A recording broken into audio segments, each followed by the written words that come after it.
of my favorite questions to answer is, but does it scale? The answer with influencer is yes. We're going to talk about 2 ways to do so now.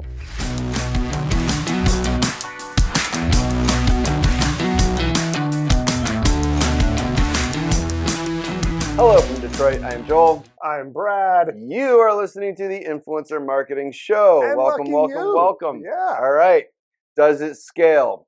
You are a marketer that is one of the thousands right now that you have spent the last year dabbling in influencer marketing, and you have come to the conclusion that this is successful. It's a space that we need to be in, and now you have the choice of, we got to scale it, Yep. right? So, in our eyes, there are 2 main relevant choices. You maybe could come up with a third or a fourth, but ultimately, like a game of Plinko with only 2 options, it's coming down to one of these. First one, Brad, go. I would just like to say any Price is Right reference is A-okay with me, okay? Secondly, yeah, the first one is taking influencer in-house. So what does this mean? This means it is time to hire. It is time to build out a team internally. You're going to need to divide responsibilities. There's multiple ways you could do that.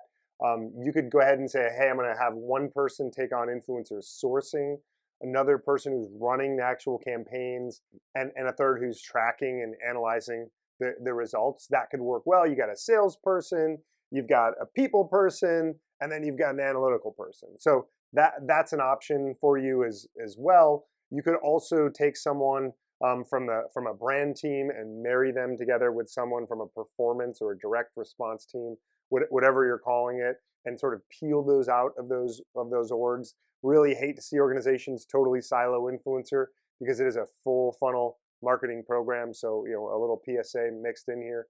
But in any scenario, you're gonna have to hire up because it does take a lot of time, energy, and effort to be able to interact with creators, make sure you're doing things on scales that work for those creators, and make things happen. But we've seen brands, it can be very, very successful to do that. Start to track data, start to track interactions, so oh, hey, shoot, did I reach out to this creator 5 weeks ago or not? Like, there's some basic tools that you're going to need to get in place, depending on how you want to approach it. That could actually be a pretty significant investment. You mean the one significant or even the most significant pro of doing it in-house? The thing I love for in-house is you can interact directly with the creators. That's good for negotiating. That's good for relationship building. That's good for just understanding everything. Like being direct, as close to the creator is great, especially in those instances where you can interact.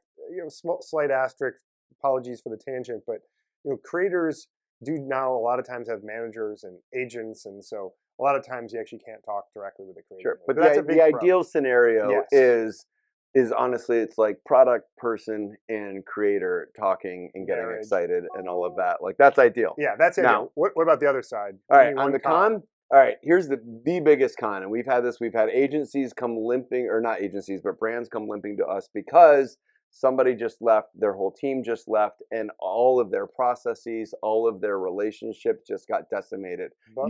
Bye-bye. You have massive, massive personnel risk when you basically centered all your, and this is something that this is not paid social. This is not your SEO. This is not something that someone can easily step into unless they have all the same relationships, they have the same industry knowledge, they have the same historical. Like, you are putting your team this whole capability at massive risk. Another anecdote, one of our key clients, we have been through 4 different key people. This brand, which relies heavily on influencer, and it's a huge part of their own marketing strategy, would not have influencer if they had tried to do it all in-house, because everyone that they were relying on left, and they would have to go back to square one every single time. Right. All right, moving along. The second way is agency way. No surprise, it is you hire an agency, and we've done videos about what to look for. You can see those, whatever, down below. But why would you do an agency? One, you get a whole lot of, well, I'm not doing pros and cons. Let's talk about what it is. So this allows you to basically maintain one person in your brand that is managing the agency. A good agency isn't going to require more than one person.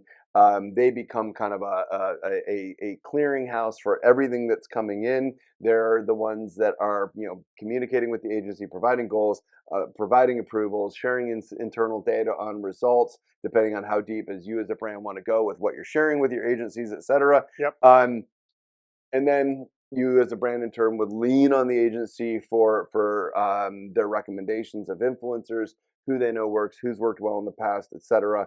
You lean on them for negotiation. Every time you say lean on them, I just think leverage, right? It's leverage, it's Yeah. leverage, it's leverage for this one person to be able to do all of these things. Yep. So I'm a nerd. I'm a nerd. Maybe it's an engineering term. Forgive me. So, well, do you want to get into pros and cons yeah, now? let's do pros and cons. So, biggest pro is you're getting all sorts of historical data that the agency is going to have about creators that work, creators that don't work, creators that will blow up a campaign because they just need to take a little me time and they don't care what the consequences of it are. It's honest story. Literally, this just happened.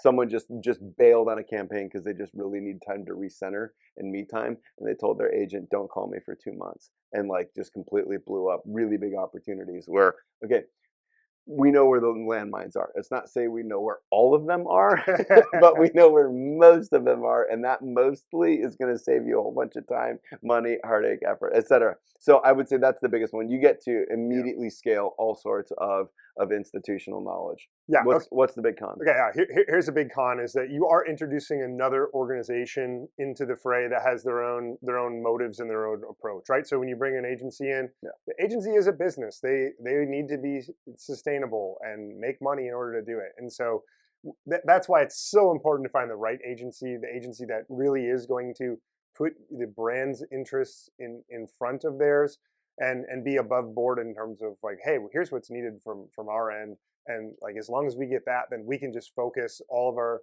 time, energy, and effort on making things happen for the brand. But hey, that is an important thing to consider when you're bringing on an agency. So lots of opportunity here when you're thinking about scaling your brand. Couple different approaches we already talked about. Hey, do it yourself in-house, do it with an agency.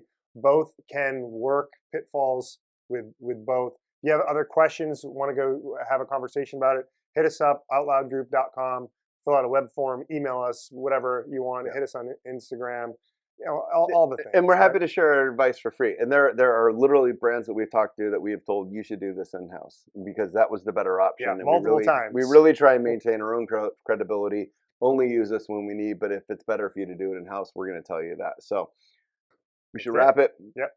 Good to see you. Follow us on social. We'll see you soon.